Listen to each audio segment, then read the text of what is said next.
This nature of mind that we were discussing yesterday, this empty, clear, and unimpeded state of awareness, is not something which is subject to birth or death.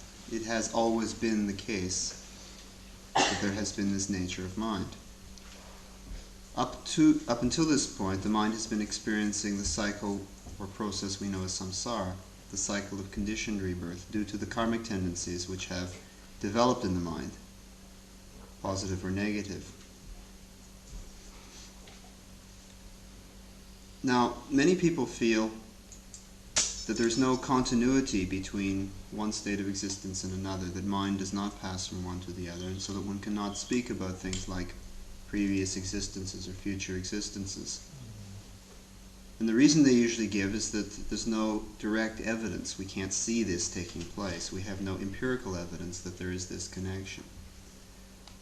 But that really shouldn't surprise us, because what is experiencing that whole process, what is experiencing the pleasure and pain of rebirth after rebirth, is the mind itself, which is intangible. If one cannot see or perceive the mind directly, mind itself, then it should not be a surprise that one cannot perceive the karmic process or the continuity from one state of rebirth to another. That doesn't mean it doesn't exist, it just means we cannot perceive it in that way. The Buddha said at one point, if you wish to see, or if you wish to understand what actions were committed previously, look at your physical body in this life.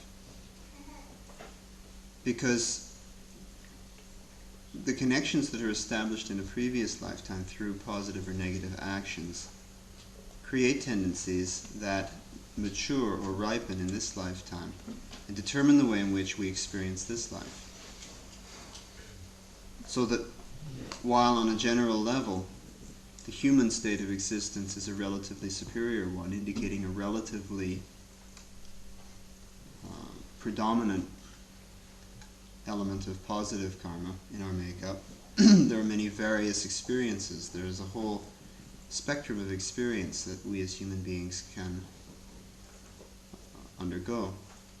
It may be that due to positive actions such as generosity and protecting life and so forth in previous lifetimes, we enjoy long life and health and happiness in this life. It may be that due to negative actions such as the taking of life and stealing and so forth in previous lifetimes, that we experience a short lifespan in this life as human beings, that we experience much sickness, much suffering, poverty. It is to these previous actions that we need to look to understand why what we now experience is taking place.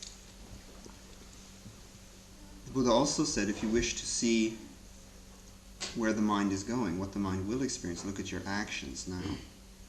To understand what actions already took place, look at your body. To understand what will take place, look at your actions now. Because there again is a connection between the karmic patterns that we establish and reinforce now and what the mind will experience in future states of rebirth.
This pure nature of mind, this empty, clear, and unimpeded state of awareness, is what is technically termed the alaya in Sanskrit, or kunji in Tibetan, which means the basis or source of everything. In this case, it is an aspect of transcending awareness, the pure alaya, which is the origin or source of all enlightened experience. What we now experience is also the levels of confusion and ignorance and emotional conflict that we were speaking of yesterday. These taken together constitute an aspect called the impure alaya, or the fundamental confused awareness or discursive consciousness. If on the one hand, the pure alaya is like crystal clear water, transparent water, then this other side of things, the impure alaya, is like mud, which has been thrown into the water and is polluting or obscuring that transparency.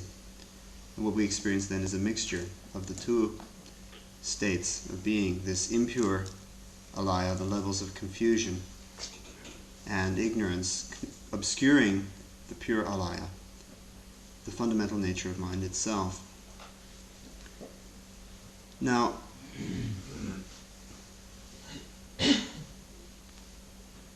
given that this is the case, that there is this obscuring factor of the mud in the water, One of the functions of this impure alaya is to store, as it were, impressions which are karmic tendencies, latent karmic tendencies, so that when actions are committed, physically, verbally, or mentally, these create impressions or tendencies which are, as it were, stored or remain latent in this fundamental level of discursive consciousness, of confused awareness, until such time as conditions are appropriate for that tendency to arise as conscious experience. So that once an activity has been committed, once an act has been committed, that tendency remains latent on an unconscious level until the proper circumstances for it to emerge again as a conscious experience, the act leading to an experience. This is the karmic process. What this means is that karma has a certain infallibility to it. One can never expect a tendency that has been created by a certain action to somehow get lost somewhere, or to be forgotten about, and hope that somehow one can avoid the consequences of it, that it just isn't going to happen. Because it is an infallible process. At sooner or later, at some point or another, that tendency is going to come into contact with the correct conditions to emerge as a conscious experience. The Buddha said at one point, once a karmic tendency has been established through an action, it doesn't matter if 1,000 kalpas, 1,000 eons pass. That latent tendency remains effective until the time that circumstances cause it to emerge as a conscious experience, and then it is exhausted. But until it has emerged as conscious experience, one can never expect it to be lost or forgotten or somehow just to fade away. It simply will not. Because there is this infallibility to the karmic process, this infallible connection between what we do and what we experience, this makes the whole question of positive and negative action a very important one, understanding what kinds of tendencies are positive ones that lead to happiness and fulfillment, and what are negative ones that lead to suffering and confusion.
In speaking about this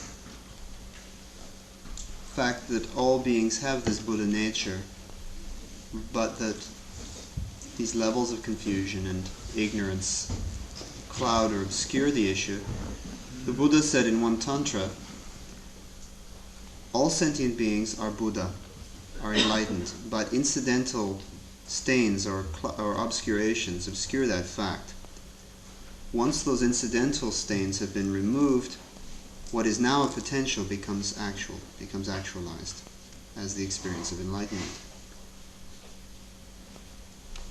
What this implies is that one's level of attainment or realization is directly proportionate to the removal or elimination of these levels of ignorance and confusion and emotional conflict and so forth in the mind. For example, one way to define or to look at the various levels of bodhisattva realization is with regard to these four main levels of obscuration in the mind, beginning with fundamental ignorance, with dualistic clinging, with emotional confusion, and with karma.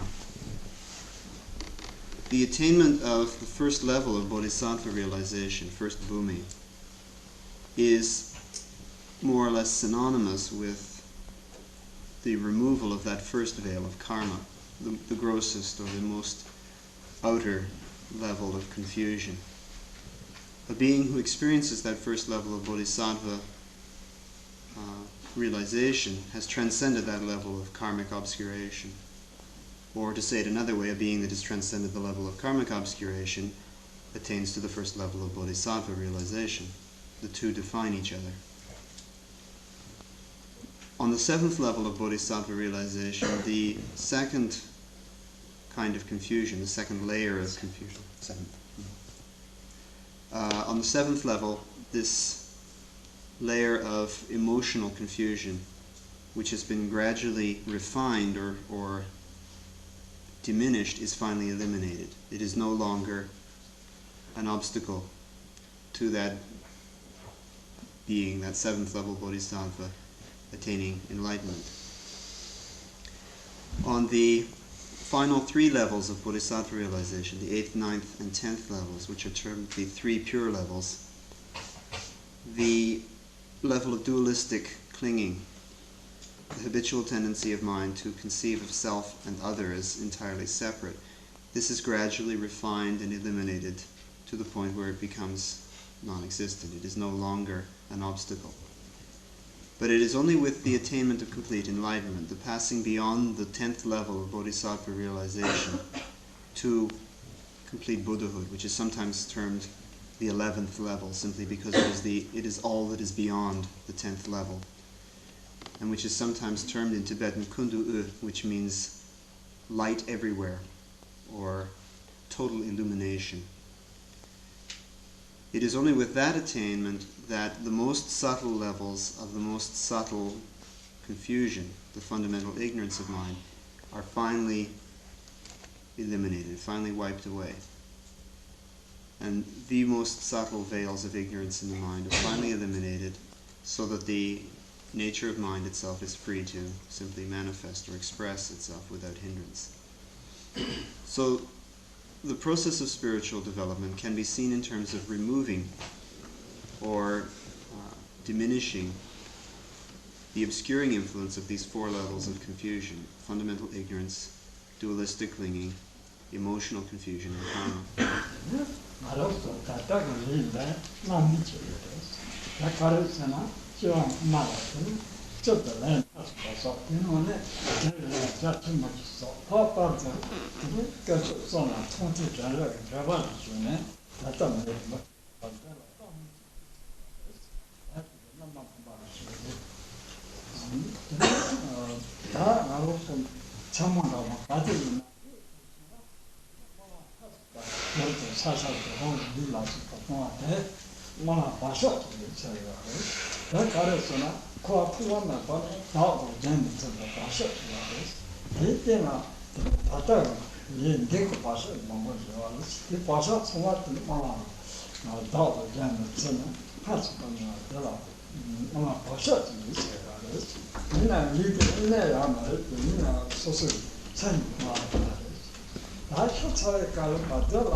The physical body that we now experience during our waking state is the result of certain karmic tendencies which have come to full maturity.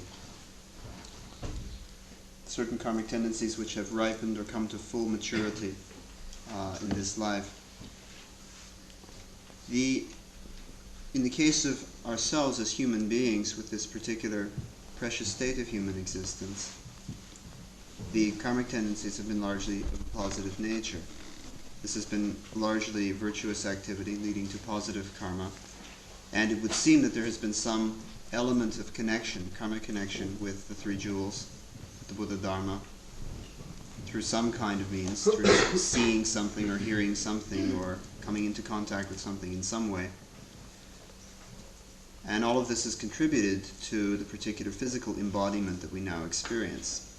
There is this physical basis for the consciousness which distinguishes this state of experience.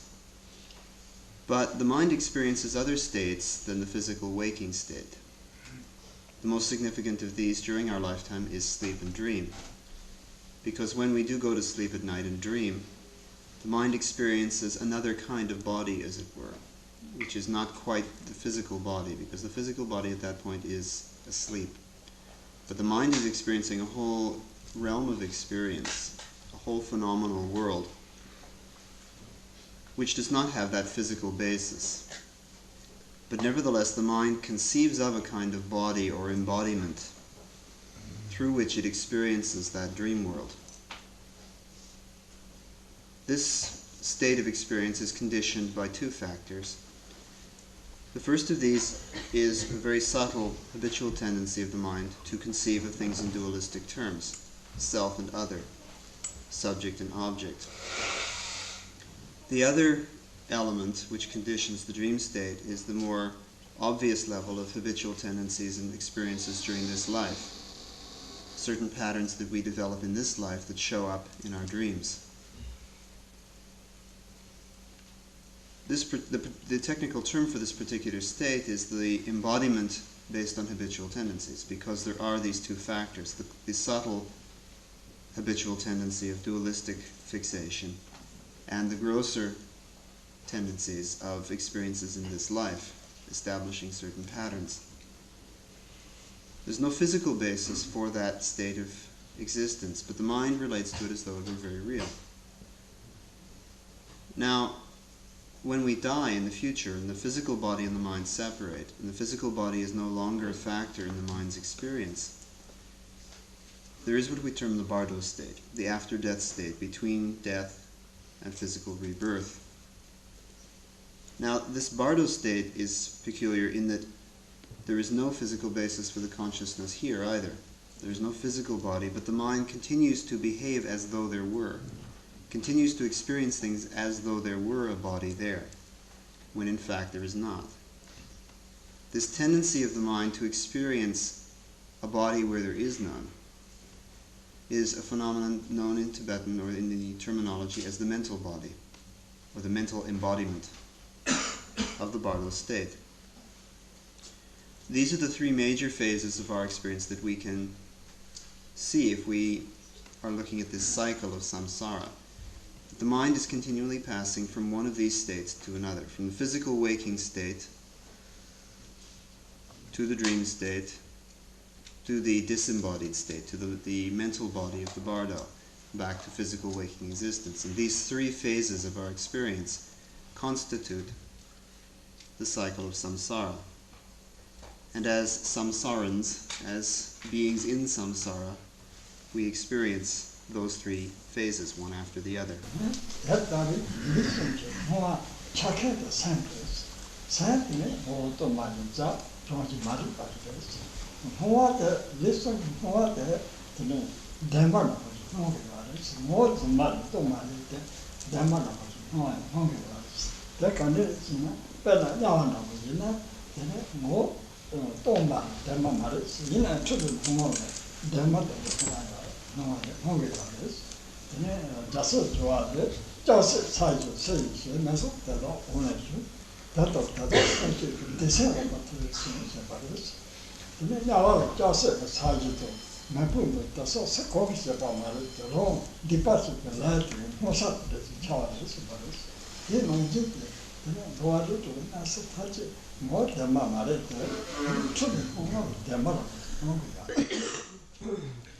The point is, in each of these three states of experience,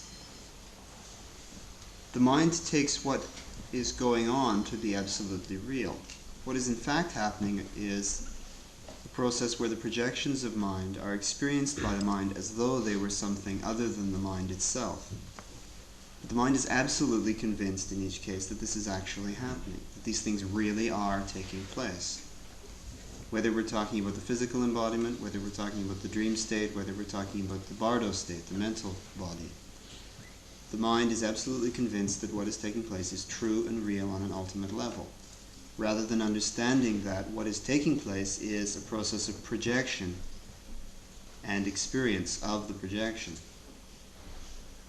So, On an ultimate level, of course, we can only ascribe relative or conventional reality to any state of experience, including this one in the waking state. Take the example of a being in hell. The mind of that being is absolutely convinced that what is taking place is actually happening, is the ultimate reality, some kind of objective reality. Now, in any state of experience, the projection of mind is as empty, essentially, as the mind itself. This essentially intangible, empty mind cannot give rise to something solid or independently real. It partakes of that intangibility of mind. But this is not something that the mind understands at this point. So for the mind of a hell being, all of this is really taking place, and all of this suffering is being inflicted by something out there which is ultimately real, rather than the process being understood as impressions from that mind arising as this experience of suffering. In one particular text, Shantideva, an Indian Buddhist master, says, in a verse of poetry, he said, "Who creates this, the burning iron which burns one in hell? Who creates all of these flames which scorch the being in hell?" The Buddha said that all of these are the projections of an evil mind, or a negative mind state. Which is to say that no one makes this hell and then puts beings in there.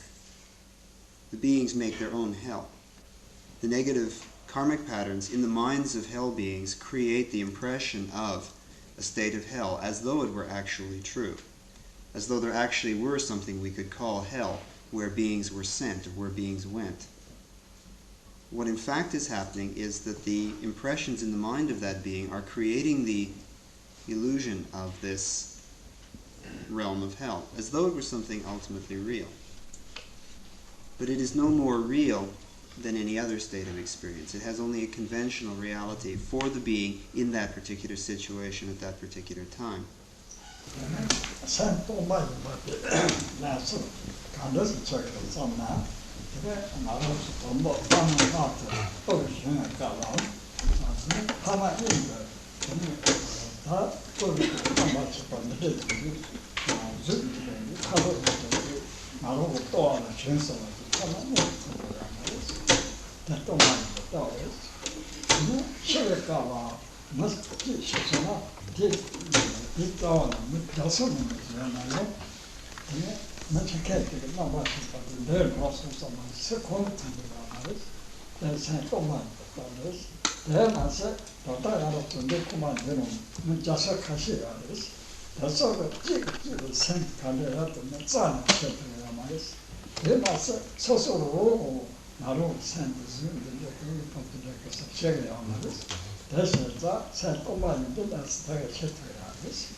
How are we to understand this statement that mind is empty?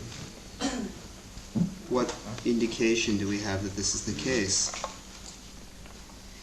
To begin with, when a child is conceived in the womb of the mother, when we came into this world, this was not something our parents were immediately aware of. The moment the conception occurred and that consciousness was united with the physical basis in the womb of the mother didn't immediately think, I'm pregnant, I have a child. She didn't watch the consciousness come in and take that physical form.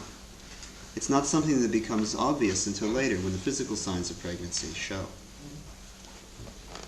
That's a sign that the mind is intangible, it's essentially empty. It's not something that one can watch taking conception in the womb. One simply is not aware of it happening. Every one of us at some point will come to die. And when the consciousness leaves the body, no matter how many people sit around watching, nobody's going to say, there it goes, when the mind leaves the body. Nobody can see that happening. Just one moment there is a living being, and the next minute there is a corpse. And where is the mind? Nobody saw where the mind went. That again is an indication that that mind is intangible, it's essentially empty. We have several hundred people in the room here. each one of us has a mind, each one of us is experiencing that mind, but none of us are experiencing anybody else's. We have no way of telling what the other person's mind is like. And actually, when we come right down to it, we have no idea what our own mind is like. We can't even see anything that we can pin down and say, oh, it looks like that, it's shaped like that, it's that color, it's there, it's that size. We can't do that kind of thing with the mind. You simply cannot pin it down in that way. It is essentially empty. It is intangible. It does not behave according to those kinds of characteristics.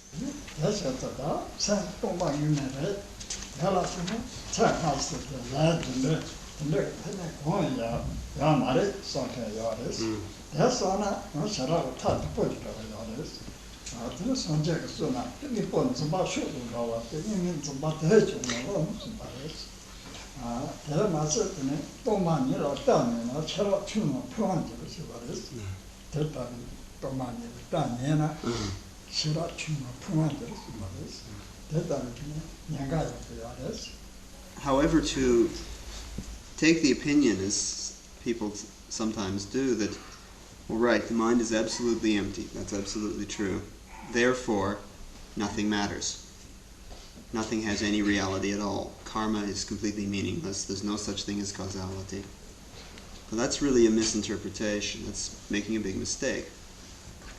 To assume that simply because something is essentially empty, that it has no validity. The Buddha said at one point, those who believe in the ultimate reality of things are as stupid as cows. Those who believe in the ultimate non-reality of things are even more stupid. And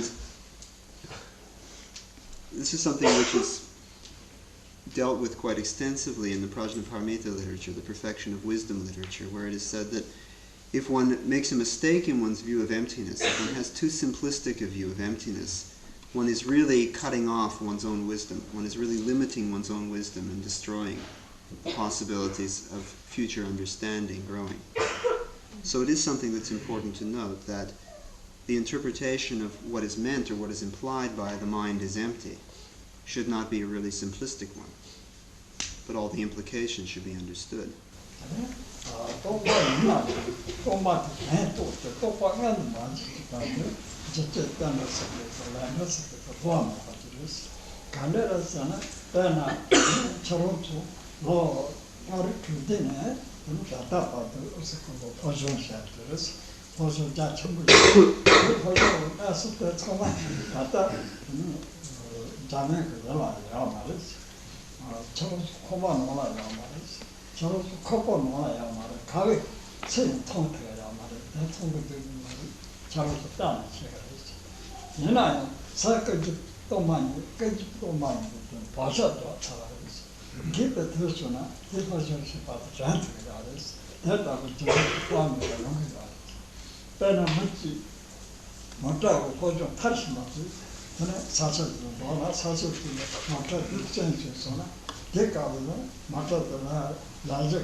Until such time as one has thoroughly realized the emptiness of mind and the emptiness of all experience, this causality that exists between actions and experience, and the interdependent nature of all aspects of experience continues to remain absolutely true and valid, completely infallible. And to take an example, we can consider that each and every one of us has spent a fair part of our lives going to school or to college, university, learning things, developing skills, developing trades, amassing information. But all of that, the result of all of that learning process is not something that we can see tangibly. It isn't stored somewhere in Germany. They don't have a place where they store everybody's information or everybody's knowledge. You don't keep it at home somewhere in the closet. It's not stored anywhere in your body that anybody could see. But the tendencies have been established in your mind in this fundamental level of discursive awareness, the alaya, the kunji, the source or fundamental consciousness. And whenever you need that knowledge, it's there. You can call it to conscious memory and make use of it. So it is perfectly valid. The fact that it is essentially empty and intangible doesn't mean that it isn't valid. If a person learns how to be an auto mechanic, they learn that skill very completely. They can go anywhere they want. And wherever they go, wherever they encounter a problem with a car, they can fix it. Now, until such time as they need that knowledge, they don't walk around continually reminding themselves of how to fix a car. They don't need to, because as soon as they get into a situation where there's something that needs repairing, they know immediately what needs to be done and they can do it. There's that kind of effective causality, that kind of effective connection between learning the skill and making use of it. But none of it is anything that you can see or that you can pin down tangibly. But it certainly is very effective and very valid. And so is any aspect of causality, any aspect of karma.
Once one has realized the meaning of emptiness, once one has this direct experience, then one is like Milarepa.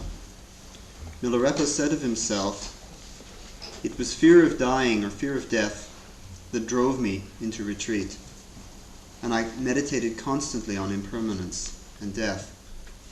But now I have realized the deathless nature of mind, and death holds no fears for me." The point is that Milarepa was at first motivated by a very healthy awareness that his negative karma was going to drag his mind down to some lower state of rebirth. That was perfectly valid in the situation. He was perfectly right to assume that. And it was the fear of death and the fear of those consequences that caused him to start meditating. But as he meditated, he attained finally to the level where he realized the deathless nature of mind, the nature of mind itself, and the illusory nature of all experience that the mind projects and experiences. At that point, he was freed from the normal limitations of what we think of as physical reality. He could manifest one form or many as he chose. He could fly in the air, he could pass through solid objects, because his mind had attained to the state of awareness where he was simply no longer subject to those normal limitations of what we take to be physical reality. He had seen that all of these projections of mind were essentially speaking, ultimately speaking, illusory, like a rainbow, like a reflection, like a mirage or a magical appearance, like the surface of the water reflecting the image of the moon. Something that is perfectly valid and apparent, but has no ultimate self-existence. And that was the state of realization that allowed Milarepa to demonstrate what to us are miracles. Something that totally breaks all the rules of physical reality. But it was simply because his state of realization was greater than ours. And he did not ascribe to these things the reality that we do.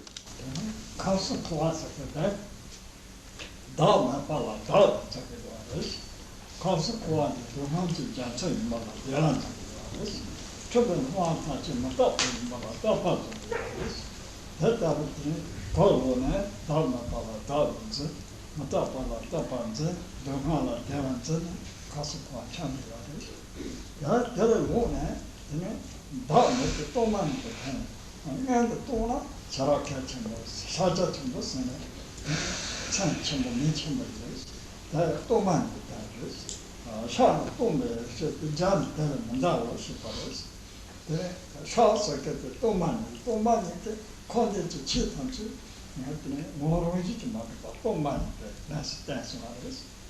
Just a quantity chip on the Toman, it's a Toman, tell a man, that's what it is. That are the Tona, chicken and chamber, and Mahamad. The process of samsara, of us experiencing this cycle of rebirth, is due to or defined by three basic misconceptions that we make continually. The first is that we are continually looking for something ultimately real where there is not any ultimate reality. We're continually investing things with a reality they don't have. That's one problem. We don't understand the phenomenon in question, or the phenomena that we experience, to be the projections of mind, but treat them as something totally real other than the mind itself, completely independent of the mind. And because we ascribe that reality to something which does not have reality, that perpetuates the whole process. The other mistake we make, or another mistake we make, is a failing to see the suffering that is inherent in the way we now experience things, from very gross to very subtle levels of suffering and frustration. Continually looking for some kind of ultimate happiness in all of that, and continually ascribing happiness where there in fact is none. Certainly not happiness in any ultimate sense of the word. But because we continually look for it where it doesn't exist, we make a second mistake. And the third mistake we make is of ascribing some kind of permanence or stability or reliability to something which is totally impermanent. We're continually looking for something permanent where there is nothing permanent. Continually looking for something reliable where there is nothing reliable. So we make these three fundamental errors. We take something which is ultimately unreal to be ultimately real. We take something which is frustrating and painful to be something happy, conducive to happiness. And we take something which is impermanent to be permanent. It's based upon those three kinds of misconceptions that we, samsarans, continually experience this cycle of rebirth. We continually move from one state of experience to another, treating everything as though it were very real, very permanent, and very conducive to happiness. And that is the cycle of rebirth, chasing after those misconceptions. Now, understanding one's experience and understanding the phenomena of the world around one to be based upon the projections of mind is extremely important. We hear a lot of talk about Mahamudra, this big fancy word for what is in fact the realization of emptiness. Milarepa described or defined Mahamudra in the following way. Mudra in Tibetan, mudra is Sanskrit. The Tibetan word is shagja. 2 syllables, the first of which, shak, Milarepa says, is a code word for emptiness. The second word, ja, which means in Tibetan extensive or vast, is the syllable which means that there is no aspect of experience that passes beyond that awareness of emptiness. When one has had that experience, it embraces everything. It's an all-embracing experience of emptiness, and there's no aspect of one's experience that is beyond that basic awareness. And this is the definition of the term mudra then. The term maha, which is chenpo in Tibetan, which means great or vast or supreme, simply means, in this case, that there is no experience greater than that awareness. It is the supreme or the ultimate experience. So we have the term Mahamudra, this big fancy word for what is in fact the realization of emptiness, that embraces every aspect of one's experience.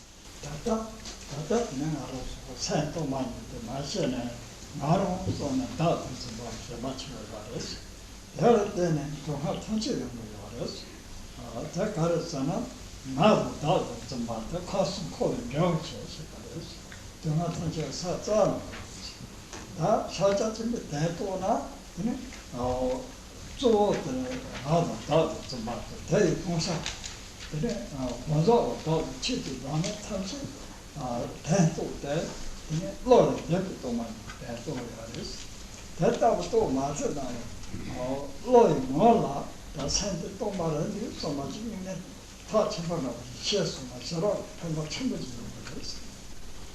In failing to perceive the true nature of mind as essentially empty, we instead experience this self, this I, this solid thing in the place of this emptiness of mind. That is our fundamental mistake. That is the fundamental problem. That is where all of the suffering and frustration and pain arises.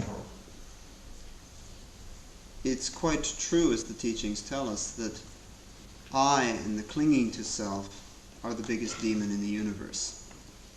The greatest demonic force in this universe is this sense of self, or I, because it is that which causes the trouble, which causes the problems in the first place. The realization of Mahamudra is the realization of the essential emptiness of mind. And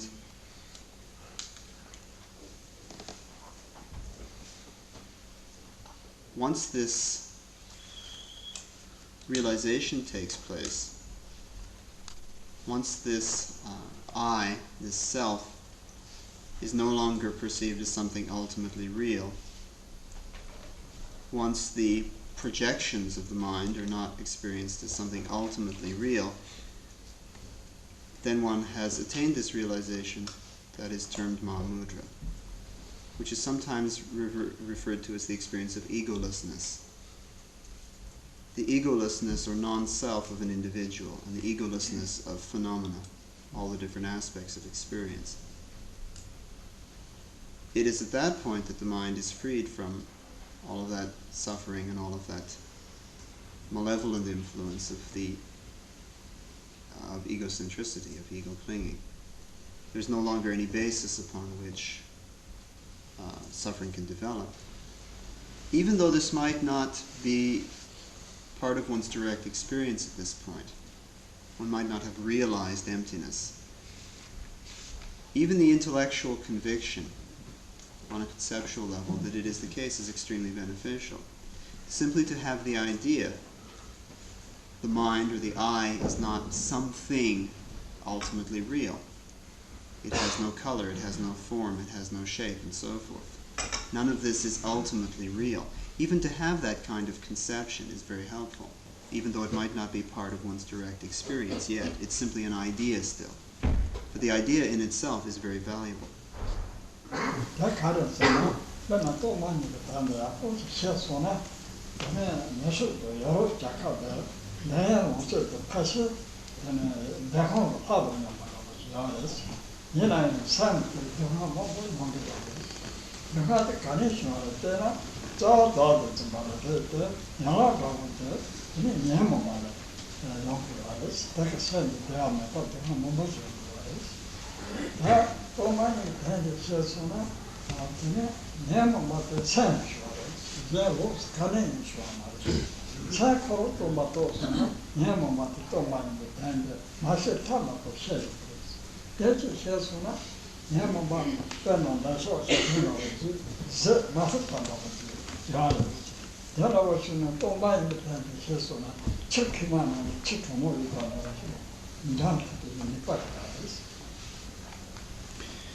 Just how this realization of emptiness is beneficial in this particular situation in the West, in Europe and North America, is best understood by taking into account that the physical comfort and the material prosperity of these countries is such that people, human beings in these particular realms of Europe and North America, are experiencing what looks to like other people like the realm of the desire realm gods. Certainly we can't look on a physical level for a great deal of our suffering. Things like hunger, starvation, things like this, they simply are not as common in the West as they are in other parts of the world. On the other hand, there is incredible suffering on a mental level. This is primarily where we as people in the West experience our suffering, is on a mental level.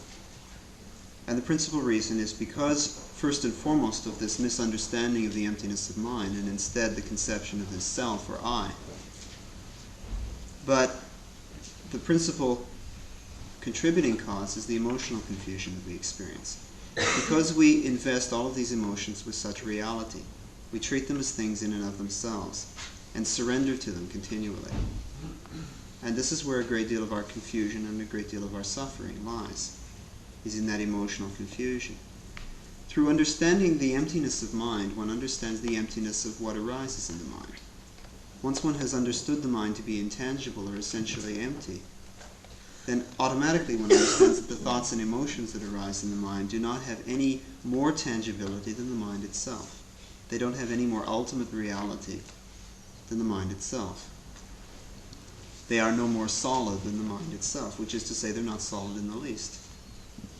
So instead of having to treat an emotion of passion or anger or whatever as incontrovertible, absolutely solid and real, and one simply has to follow after it, instead of that, one has a situation where it's as though one took cold water and threw it into boiling water, and all that agitation was suddenly just calmed.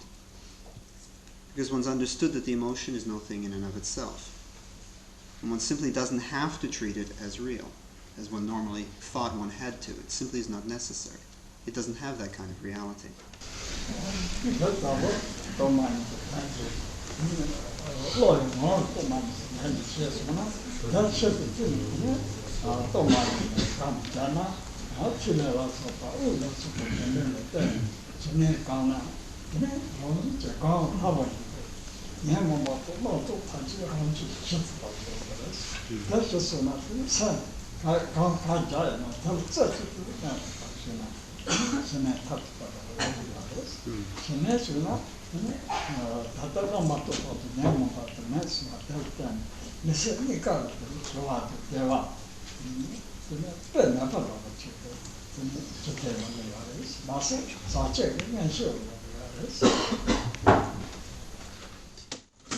With that kind of understanding, even on an intellectual level, of the emptiness of mind, and this empty, clear, and unimpeded mind nature, whatever particular technique of meditation one uses is far more effective.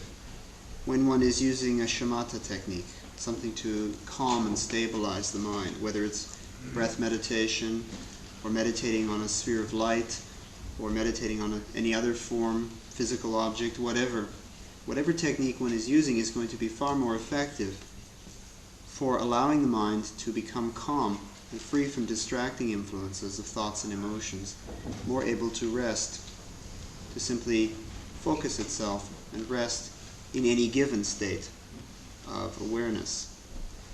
Ideally, this can be extended to the point where whatever technique one is using, one can simply place the mind in that state for as long as one wishes, and it'll just stay there. The mind does not have to be distracted.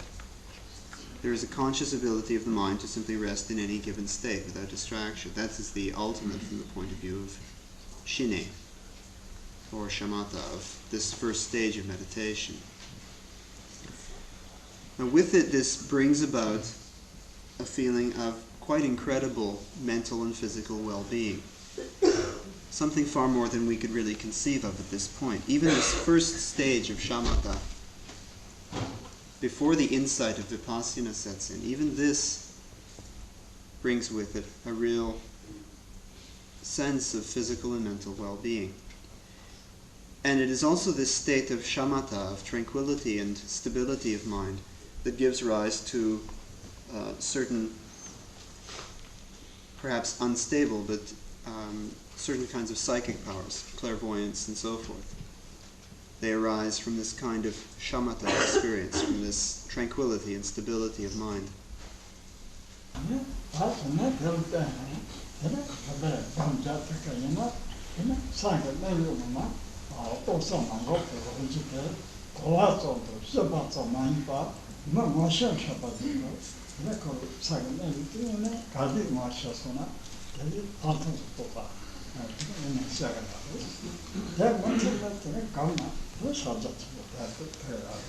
Nina Sajatima Datopala, Jenny Joe Kagaris, Kakakosana, Dana Hitchik, Sosa Gvata, the large or the Lamisama, Konala, Tarjin, the Momo Subasas, Sosa, Beyond this experience of shamatha, of the tranquility and stability of mind that first comes about through effective meditation, it is possible for the person to develop insight, deeper insight into the nature of mind. The direct experience of this empty, clear, and unimpeded dynamic awareness, which is the nature of mind, which is beyond an intellectual understanding. It's not something that one merely understands to be the case or has some conceptual idea about, but it becomes an actual direct experience. This is what is termed vipassana or hlaton, deeper insight. Now, if this insight continues to deepen and the person continues to develop their meditation, this can culminate in the Mahamudra experience. Direct, total absorption in the nature of mind and the nature of all phenomena. But in order for that to come about, two things are necessary. In one of the commentaries on Mahamudra, it says, in order to develop this state of co-emergent awareness, transcending awareness, one should understand that other than one's own efforts to purify oneself, to accumulate merit and deepen and develop one's wisdom, other than one's own personal efforts and the blessing of a qualified guru, any other means are stupid, is what the text says. One's really wasting one's time, unless one is going about it in those two ways. To really realize Mahamudra in the ultimate sense of the word, one needs to make efforts oneself to purify oneself of negativity and obscurations and ignorance, and to develop one's merit, deepen one's awareness. So on the one hand, one needs those personal efforts. On the other hand, one needs faith and devotion in an authentic guru to receive that guru's blessing. Once those two things have come about, then the ultimate attainment can take place. But any other means are really wasting one's time.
At a certain point,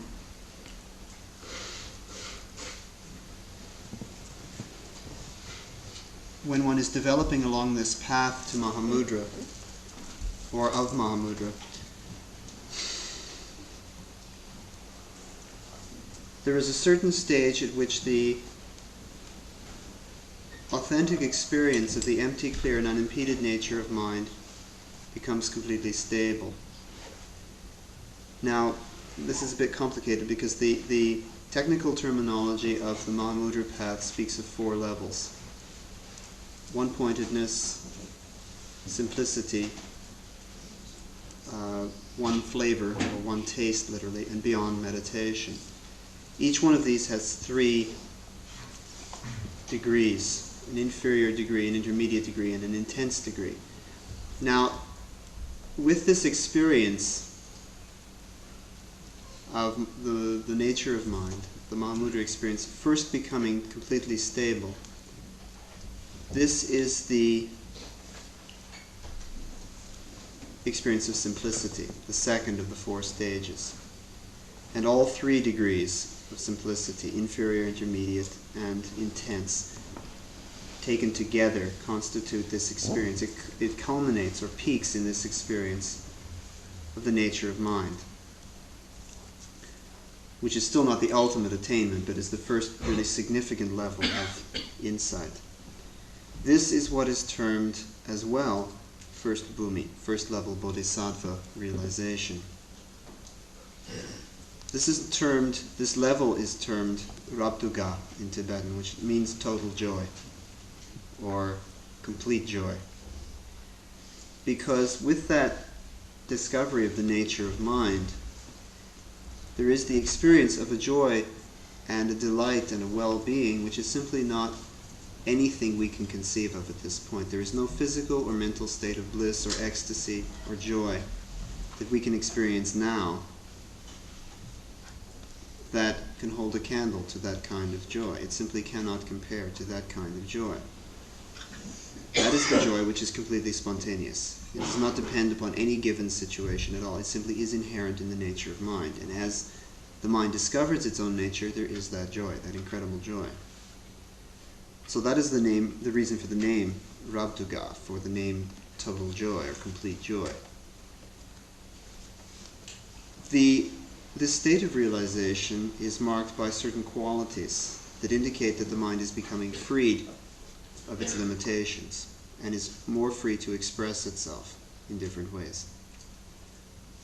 So that for someone experiencing this first level of bodhisattva realization, it is possible for the mind to experience not one state of meditation, but 100 states of meditation at a single instant without any contradiction.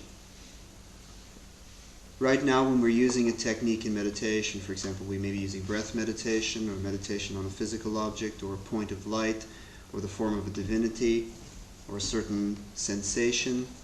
We might be meditating on emptiness, a formless state of meditation.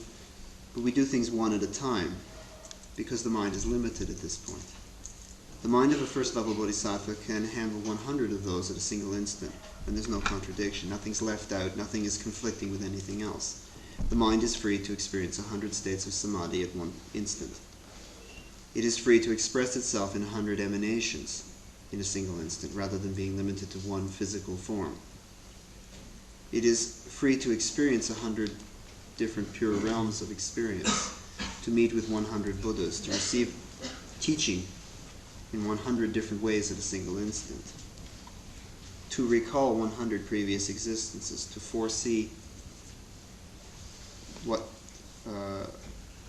states of existence the karmic tendencies will lead in 100 states of future existence, and so forth. These different qualities are traditionally listed as 12 in number, and each one of them involves 100 previous existences or 100 states of samadhi or whatever.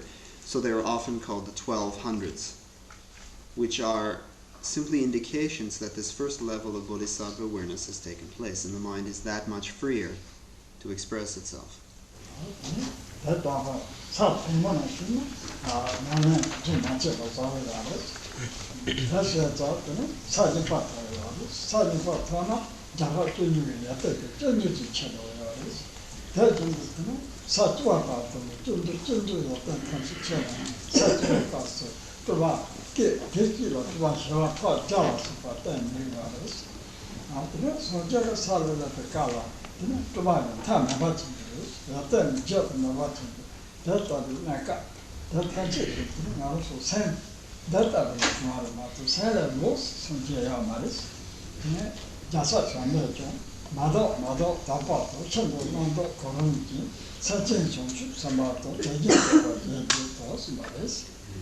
As the mind continues to develop in this way then, and as the insight continues to deepen and the freedom of mind continues to express itself more completely, we can distinguish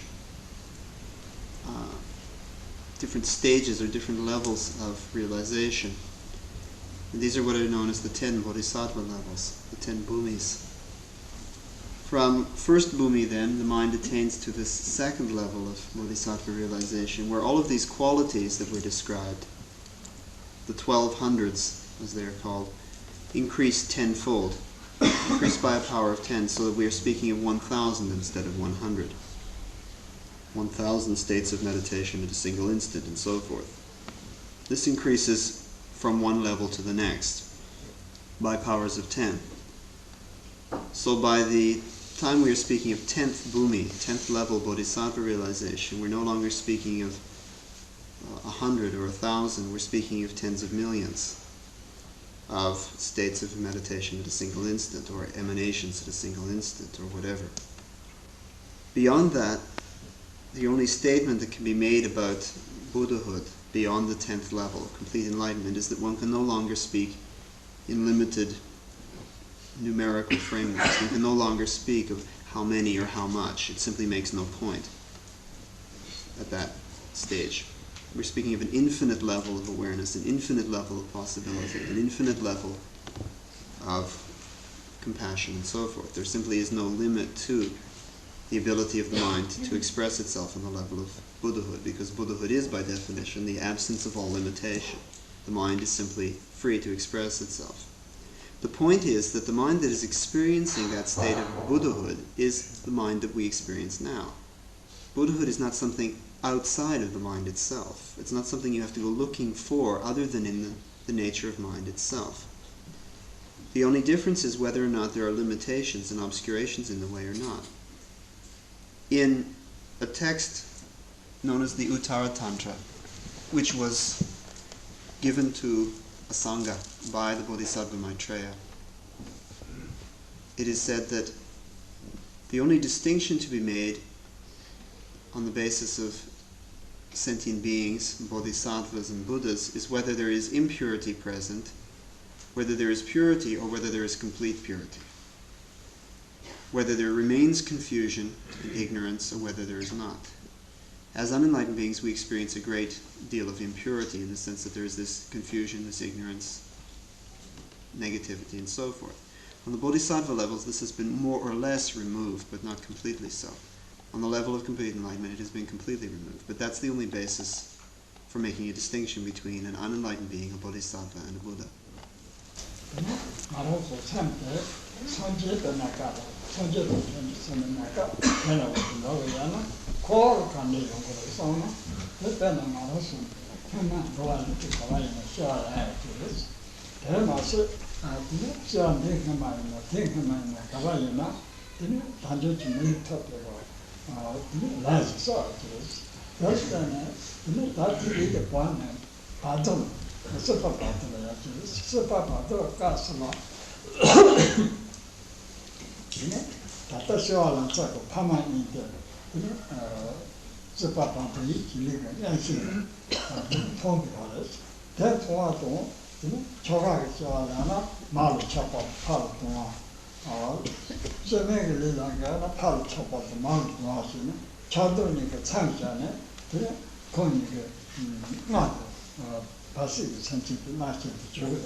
If this is the goal towards which one is working in the practice of Dharma, this attainment of complete enlightenment, of Buddhahood, some appreciation of our present situation is necessary to understand where we're working from,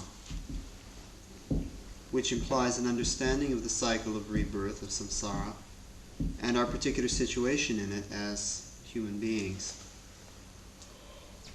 The mind that we now experience in this human state of rebirth has been undergoing states of existence on an infinite scale, one state after another after another. At a certain point directly previous to this lifetime, quite obviously there was a karmic situation that would result in a precious human rebirth, which we now are experiencing. But at that point, there was simply the mind in the bardo state, in the after-death state, following whatever our previous existence was, as whatever kind of being. And the mind in this state was directed towards this human state of rebirth by those karmic tendencies. Now, one of the peculiar circumstances of the bardo state is a certain kind of limited clairvoyance or prescience that the mind has. It's not a particularly controlled quality. It is simply something that is part of that state of experience that arises unbidden. And in the particular case of a human being taking, or a mind taking rebirth as a human being, there is a kind of vision or a kind of awareness of the mother and father in sexual union at the moment of, or before the moment of physical conception. And the mind is drawn towards that act of the father and the mother in union by these karmic tendencies which are drawing the mind towards that physical state of human rebirth. There is an emotional response of the mind to the parents, which is an unconscious one, an impulse, as it were, based upon whether that child will be male or female, whether the karmic tendencies are dictating female or male body. If the mind will take rebirth in a female body as a girl child, there will be attachment towards the father, attraction towards the male parent, and aversion to the female parent. If, on the other hand, the mind will take rebirth as a male child, there will be attraction for the female parent and aversion to the male parent. But regardless of which circumstance takes place, there is this emotional reaction which is part of the conception process. Conception which actually occurs when the sperm from the father and the egg cell from the mother unite with the consciousness of the being in the bardo. So there are two physical elements and one mental element. And with that conception, with that fertilized cell imbued with that consciousness, one has a human being, potentially. Of course, the form is just this fertilized cell at that point. But the consciousness with all the potential for human existence, human experience, is there, as is the physical structure, the potential for that physical structure. At this point, there is simply a central channel of energy, which is the first stage of the mind's physical expression. When it begins to express itself on a physical level, it begins with just this central channel of energy, which exists even on this very embryonic level. There is the consciousness and there is the life force of the being. And then gradually, both the mental and the physical consciousness.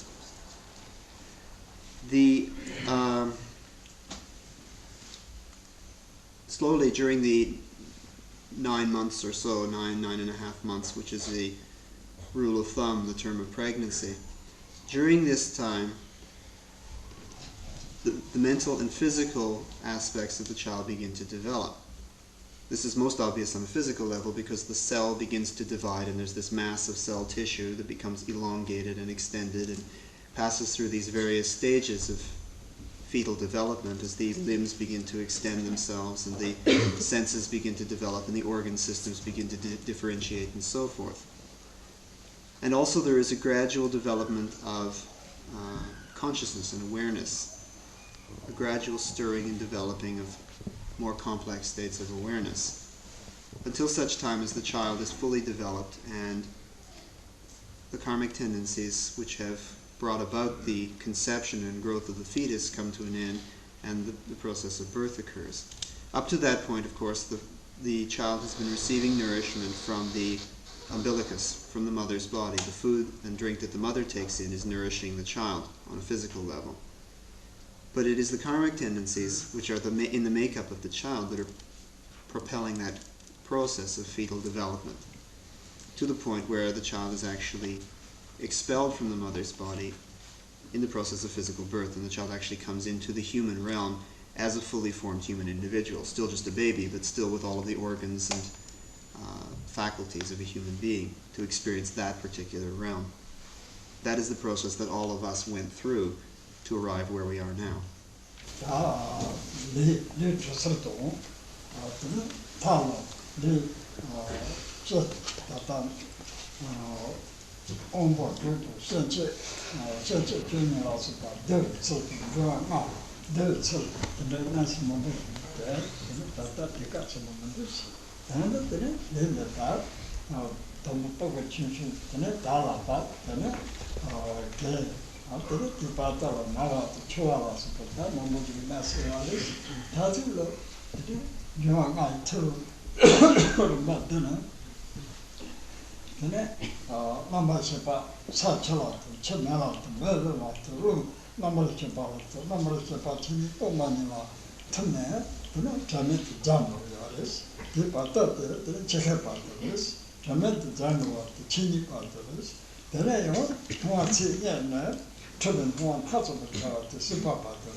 We could spend a great deal of time examining how this physical structure of the body is put together, how it comes together, and how it falls apart, of course, inevitably, with death. How the various elemental qualities constitute the physical body, how the various sense fields develop, and so forth. This could be gone into in far greater length, but suffice it to say that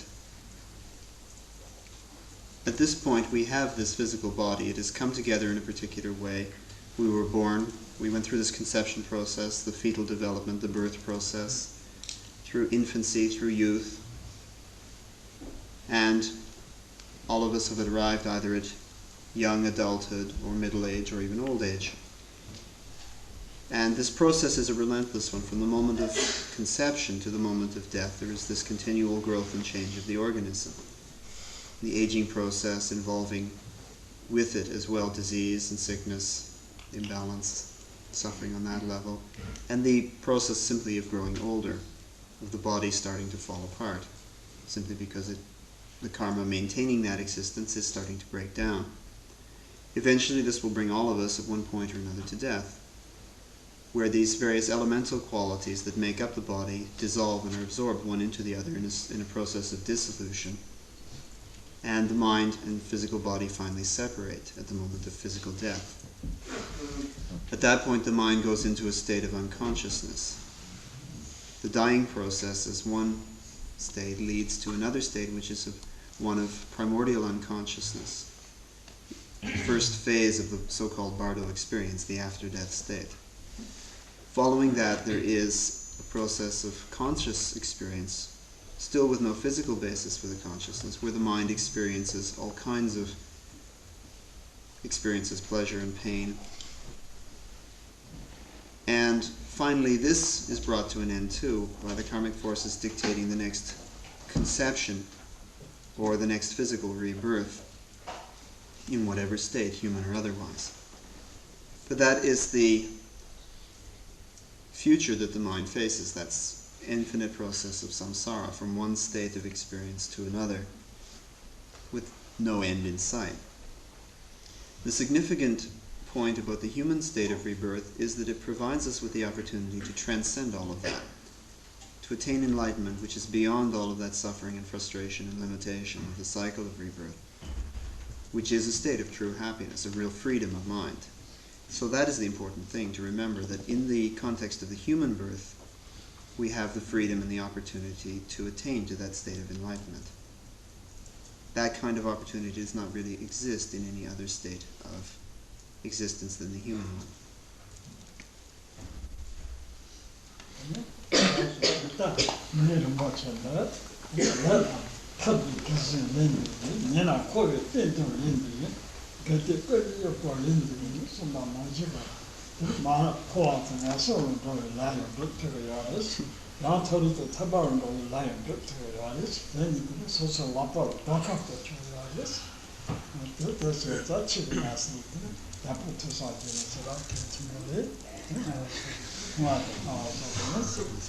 The human body that we have right now, this physical existence, provides a lot of potential, one way or the other. In the traditional text, it is said that the physical body could be the boat that ferries one across the ocean of suffering to the far shore, to enlightenment. Or it could be the stone around your neck that drags you down to the bottom of that ocean. Because the physical body is like a servant to the mind. If the mind directs the body in positive ways, the body will behave in positive ways. If the mind directs the body in negative ways, the body will react accordingly.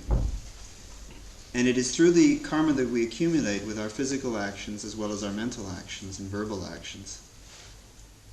It is that karma that determines whether the mind attains to higher states of rebirth, or ideally to liberation, or whether the mind falls into some lower state of rebirth with further confusion and further suffering.